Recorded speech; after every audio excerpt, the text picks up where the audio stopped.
স্লোগানে স্লোগানে মুখর সমাবেশ স্থল। জাতীয় ও দলীয় পতাকা হাতে নিয়ে সমাবেশে যোগ দেন বিএনপির নেতাকর্মীরা।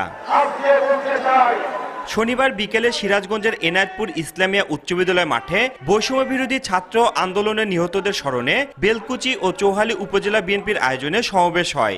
এতে নেতাকর্মীদের উদ্দেশ্যে দিক নির্দেশনামূলক বক্তব্য রাখেন দলটির ভারপ্রাপ্ত চেয়ারম্যান তারেক রহমান।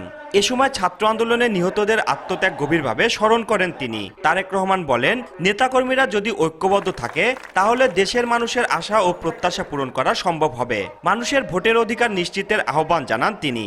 আন্দোলন করেছি, আমরা সংগ্রাম করেছি, আমরা স্বৈরাচারকে বিদায় করেছি, আমরা মানুষের ভোটের অধিকার ইনশাল্লাহ পুনঃপ্রতিষ্ঠিত করব। কয়েকদিন আগে আমি বলেছিলাম, মানুষের ভোটের অধিকার যতদিন পুনঃপ্রতিষ্ঠিত না হবে, বিএনপির আন্দোলন ততদিন পর্যন্ত অব্যাহত থাকবে।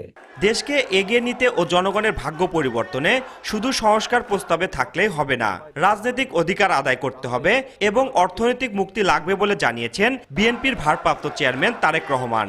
মানুষগুলোর আত্মত্যাগ পরিপূর্ণভাবে সেদিনই 100% সফল হবে, যেদিন আমরা বাংলাদেশের মানুষের রাজনৈতিক অধিকার পুনঃপ্রতিষ্ঠার পাশাপাশি আমরা বাংলাদেশের মানুষের অর্থনৈতিক মুক্তিও অর্জন করতে সক্ষম হব।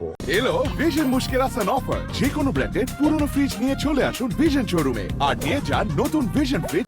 এর আগে সমাবেশে বক্তব্য রাখেন বিএনপির স্থায়ী কমিটির সদস্য ইকবাল হাসান মাহমুদ টুকু ও বিএনপির সিনিয়র যুগ্ম মহাসচিব অ্যাডভোকেট রুহুল কবির রিজভী। বিএনপির কেন্দ্রীয় নির্বাহী কমিটির সহ সাংগঠনিক সম্পাদক আমিরুল ইসলাম খান আলিমের সভাপতিত্বে সিরাজগঞ্জ জেলা ও উপজেলা বিএনপির নেতারা বক্তব্য দেন। রিঙ্কু কুন্ডু, সময় সংবাদ, সিরাজগঞ্জ।